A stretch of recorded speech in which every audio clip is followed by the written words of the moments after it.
Hi everyone, my name is Jess Miles, and this presentation is Evolving Perspectives on Support, Student and Staff Transition Experiences. I'm here with my good friend Noah Brody so that we can share what we've learned from working together over the past 2.5 years. If you have any questions or comments on this material or experiences, please attend our 30-minute discussion session during the summit.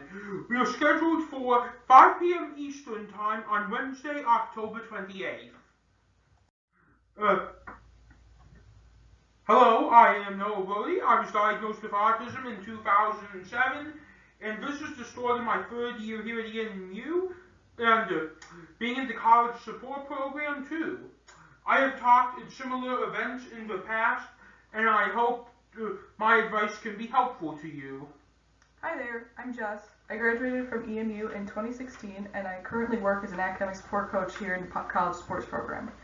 I am also a graduate student studying occupational therapy at the University of Findlay. My background in OT has definitely shaped my approach to student support and collaboration. I'm thankful I get to learn from Noah and my other students every day. I'm also neurodivergent, so a lot of what we plan to share today is more of a collaborative interpretation of both of our experiences. You will notice Noah and I use the word autistic throughout this talk. Though understated in many neurotypical spheres, a large shift has occurred in how we not only acknowledge but also accept and celebrate autistic experiences. Adult self-advocates endorse the use of identity-first language to reduce stigma and to more realistically describe how they engage in everyday life. Neurodiversity means our neurological differences bring a wealth of perspective to our daily lives. We acknowledge that the unique strengths of neurodivergent people rather than promoting assimilation with neurotypical standards. The work we're sharing today reflects a strengths-based approach to autism support that rejects strategies rooted in compliance, conformity, or behaviorism. We believe that masking or acting less autistic is harmful and unrealistic. Please continue this conversation in your respective spheres. Autistic people deserve unwavering advocacy and the opportunity to embrace their own experiences as authentically autistic. Here are some resources if you are new to the IFL or neurodiversity. The best source of information is going to be autistic advocates in your own community. For context, we're going to start with a brief overview of the Eastern Michigan University College Sports Program, or CSP. Here's our mission statement. Our primary goals are student independence promoted through collaboration, self-determination, and advocacy, and evidence-based practice. The basics of CSP include supports that are provided on a daily, weekly, and monthly basis. Dorm checks occur weekly along with coach meetings where students address their short and long-term goals. This is where a lot of the big picture support happens, like advising, career exploration, and more based on the student's priorities. Coaches provide support in identifying and connecting with social groups on campus, and there's our structured CSP socials every 2 weeks that are student-led and staff-facilitated. Daily study table sessions provide drop-in executive functioning support, like breaking down assignments or staying accountable to tasks, whatever is important for that student on that day. Students also attend class with a peer mentor to assist with note-taking, organization, group projects, and more. Coaches synthesize this information and send monthly parent reports with ongoing consultation as needed. Keep in mind, this is just my experience, and everyone is going to be different and unique. My autism is something that has highs and lows, and I have taken a long time to get to know these things about myself and what I need to be successful. I personally feel I live a relatively normal life with unusual main interests. My absolute biggest main interest is to go to ceiling fans, and I'm extremely passionate about it. Because I am very dedicated to my goals, I am structured with how I spend my time. I make a decision each week about what my homework plan is, when to go to synagogue, and how I want to structure my free time. I pride myself on being very respectful to peers, professors, and so on, even when I don't like what someone has to say, or if we just don't get along, I am always polite. My mental health is better when I am working towards a goal and when I have a solid sensory routine. For example, during the pandemic, I worked full-time stocking at Maya during third shift, and it really helped me stay sane during the disappointments of this summer. Before that, I wrote a novel that was over 1,000 pages long and the main characters of autism. My sensory needs are really high, and something that helps me most of all is going on long night walks. Ceiling fans are also very calming to me. Recently, I've noticed that sitting and watching the Huron River right by campus here in Ypsilanti helps my sensory issues too. I listen to music and walk for at least 2 miles most nights.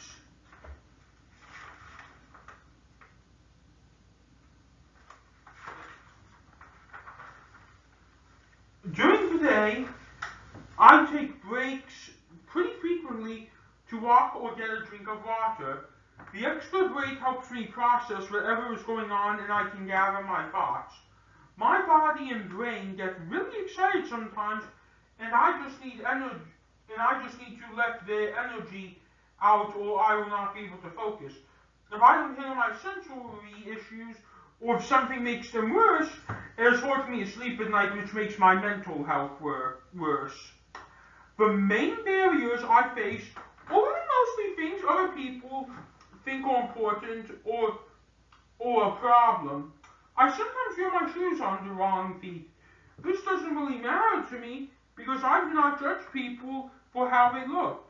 So it's annoying that I am supposed to care about how they will make assumptions of me because of my autism. Before college, I saw anything I had to do because of my autism as a sacrifice. These are all things that in hindsight were probably necessary, but were very frustrating for me because they are all autism sacrifices I would not have to spend my time on if I didn't have autism. Sometimes my behavior was worse than it probably needed to be because I found it so insulting to be treated so differently than people my age who didn't have autism. It always felt like it was a punishment I was receiving because I did something wrong or something was wrong with me, and this made me angry throughout my childhood. The thing that has always upset me is when I feel adults are nagging me. Nagging is when I don't think something is important or if there is no good reason for me to do something, but they will bother me until I do it anyway. Fact is, I'm very aware of what the expectations are, and I will always do my best to be respectful and successful. Before coming to college, I was nagged a lot more, and that impacted my behavior a lot. There were definitely times since then where that has been an issue, but I think having more freedom helped me be more independent. If I didn't have autism, I wouldn't have to do these things, but I don't see CSP as an autism sacrifice, and here's why. Everything I do with CSP is on my own terms, and it's about my own goals, like graduating and finding a strong Jewish community in Michigan.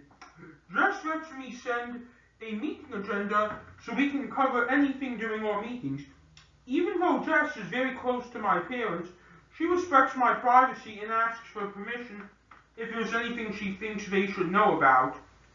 It's been helpful for me to have better communication with my parents without feeling like I am giving up my independence that I have here in Ypsilanti.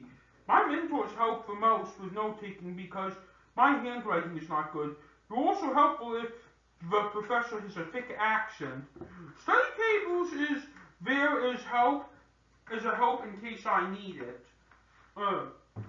I know that I don't have the best reaction when someone tells me that I don't want to hear, especially if it is somewhat emotional in nature. I know if Jess wants me to do something that's probably important, even if it doesn't seem like it, and it would be for the best. This is basically because I know Jess does not really nag me. It's also fair because I know she has a job to do at the end of the day, and I don't want to make things more difficult than they need to be. I've learned a lot from Noah, especially because he came to college with some very strong feelings about autism supports.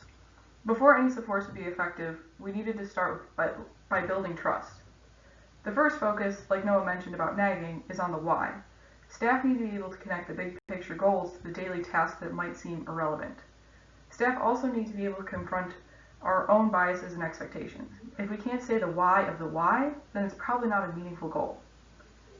The next thing is for incoming students and their families, especially for freshmen, adulthood is a very new paradigm. It's hard to switch gears and see themselves or their student as the active decision maker. Staff have a lot of power in setting this expectation and helping autistic students acclimate to this new role. To model student-centeredness to peers, faculty, parents, and even the student themselves is a really powerful tool.